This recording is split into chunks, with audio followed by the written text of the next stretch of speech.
Hello everyone, welcome back to my channel. This is Shahima here with yet another recipe, and today we'll be making this eggplant using peanut butter. So this is one of those recipes that I really recommend. It's so easy, it's so tasty, it's so quick, and especially for those vegetarians out there, this is definitely one of those recipes that you are going to love. And all the ingredients have been listed on your screen, and also I'm going to have them listed in the description box below. So without wasting any time, we're going to start prepping, and all you're going to need is around 7 to 10 eggplants. This should serve around 3 to 4 people. So we're just going to slice them up whichever shape you like, and when you're shopping for these eggplants, just buy the medium sized or the small ones. Don't go for the big ones because they tend to contain very large seeds, which personally I just don't like. Oops, I actually forgot. We're going to add some water into the bowl. And the next thing I'm going to add is around 2 tablespoons of vinegar. Just an estimate. I honestly hate measuring ingredients. Oh, I can't stress that enough. Anyway, so we're just going to be slicing our eggplants, and we're going to soak them in this vinegar water for at least 10 minutes just to get rid of the bitter taste that sometimes, eggplants tend to contain. So once we're done, I'm just going to set this aside.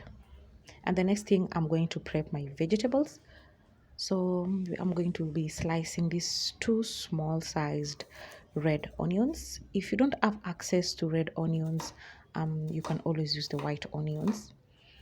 As for me, I'm that type of a person who tends to use the ingredients that are easily available. That's just the secret for me, just to make my life in the kitchen easier. So if you don't have the red onions, don't worry, you can just use, the white onion too. Then the next ingredient here, I'm just going to chop this small sized green pepper. If you can get access to the red ones or the yellow ones, you can always use that one too. Just use whatever you like or whatever is easily available. You may have noticed that in most of my cooking recipes, I tend to use the green pepper a lot. And the reason why I tend to use the green pepper, it's because it's easily available. I can just walk outside my house and I'll get it, in our local vendors. But if I have to use the yellow one or the red one, it means I have to go to the supermarket or I need to visit the farmer's market, which is something I don't like doing because it's quite far from where I stay. So if you have access to any of the peppers, feel free to use any that you like. So the next thing, I'm just going to peel this medium-sized carrot. I don't like using big carrots because they tend to be blunt and they don't have any taste in them. So I prefer medium-sized carrots or smaller carrots.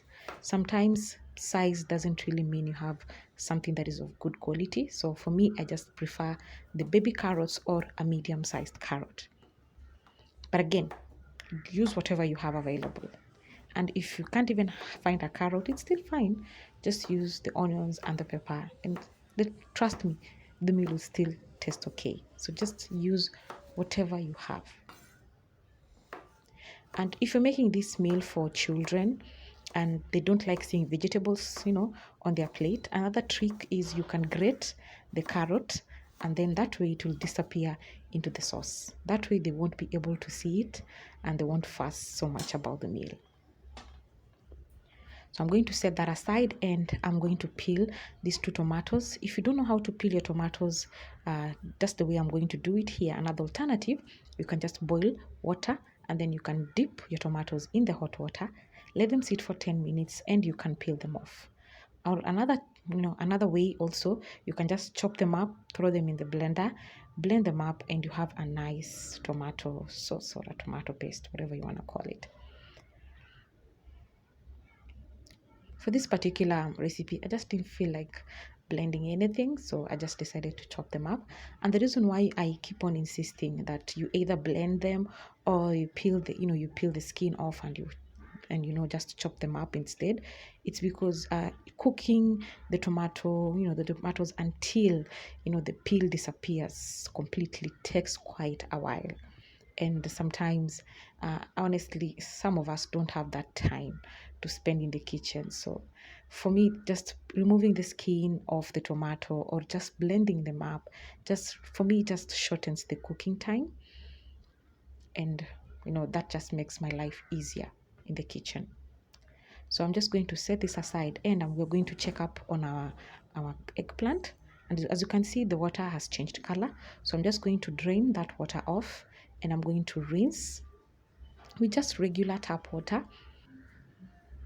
So once you're done rinsing them off, we are going to completely dry them using a kitchen towel. And the reason why you want to do this, it's because when we are going to fry them in the oil, the last thing we want is oil on your face. We don't want you ruining your pretty face. So just make sure you completely dry them up. And then once you're done, just place them back into the bowl, and then we are going to set them aside.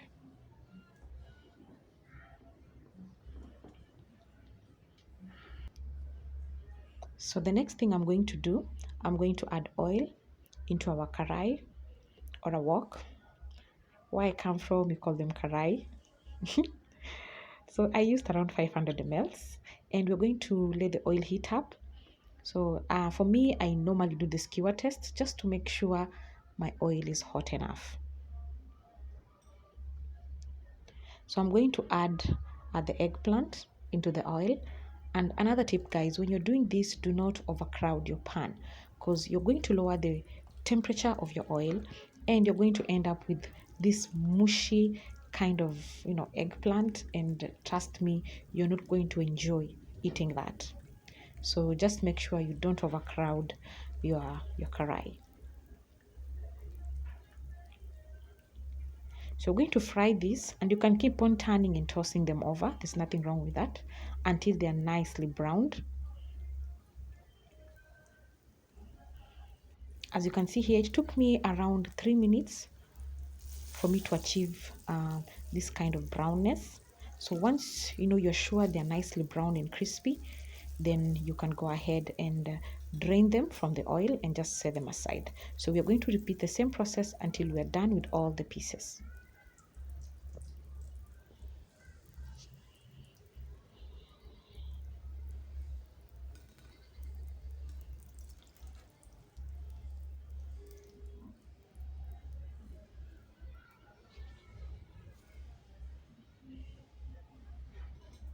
So once you're done, they should be looking like this. So you don't want them to be too brown or or too light. Something in between. That's okay. So into our pan, I'm going to add around, let's say, 3 tablespoons of oil. Again, I don't measure. For me, normally I just estimate. So just roughly 2 to 3 tablespoons of oil. So next I'm going to toss in my vegetables, and as you can see, I tend to just saute all of them together, including the carrots, because carrots are a bit hard and they take longer to cook. And when I'm having my meals, I don't like just biting a very crunchy carrot in a cooked meal. So for me, the only time I enjoy crunchy carrots, it's when I'm having my salads. But when I'm cooking, I always want my carrots to be well cooked. So that is why you see me, just adding them at this stage. And I just added half a teaspoon of cumin seeds, because I just wanted to make sure that I fry them together with the oil and the veggies. That way they can release their flavor into the oil. The next thing I'm going to add is half a teaspoon of curry powder, half a teaspoon of coriander powder, half a teaspoon of garam masala, and then finally a 1/4 teaspoon of turmeric powder. So I'm going to mix all the spices well. Then the next thing I'm going to add is 1 teaspoon of my homemade garlic paste, and I'm also going to add 1 teaspoon of my homemade chili paste. And the reason why I really love making these pastes is because they don't need refrigeration. So if you don't have a fridge, you don't have to worry. You can still make them at home, and they can last up to 6 months on the shelf. So I'm just going to toss everything together. And then the next thing I'm going to add is my tomatoes. And just to make sure they cook much faster, again, I tend to add salt at this particular stage, because that really helps to really soften your tomatoes well. So just mix everything together, and then I'm going to cover this up for another 5 minutes just to allow the tomatoes to soften.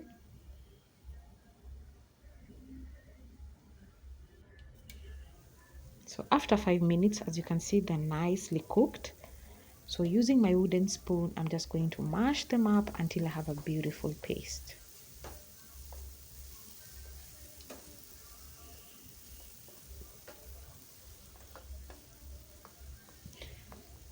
So you realize that if you don't peel your tomatoes or if you don't blend them, this particular stage is going to take you longer, because it really takes quite some time for the tomato peels to completely cook and disappear. So the next thing I'm going to add is 1 tablespoon of peanut butter. If you don't have peanut butter, you can just take around half a cup or a quarter cup of peanuts, blend them up, and then you can just add it to the mixture. So don't worry, if you don't have the peanut butter, it's still okay. So just make sure you completely melt it until it disappears into the sauce. And then the next ingredient we're going to add is our coconut cream.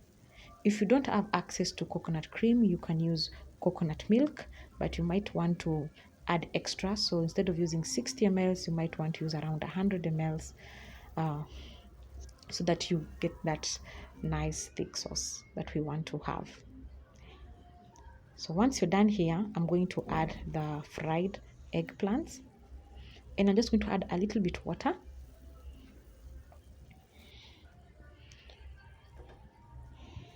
So the water, I'm just going to add it into the bowl that had the cream, just to make sure I got everything out. This is just me telling my brain, you're saving food, because honestly, I hate wasting food. For me, I just feel like food needs to be treated with respect. So yeah, no wasting food. So I'm just going to cover this up again around another 3 to 5 minutes, and our meal is ready. So as you can see, it looks gorgeous, guys. It looks gorgeous. And you can always have this this recipe with anything you like. You can always have this with rice, you can always have this with chapatis, you can always have this with ugali, you can have this with mashed potatoes, you can have this with the pasta, you can literally have this thing with any carbohydrate that you like. So if you really enjoy this recipe, please give this video a thumbs up. Subscribe to my channel, guys. Please subscribe, and don't forget to hit that notification bell so that you don't miss out on any of my content. Until next time, let's cook, eat, and enjoy.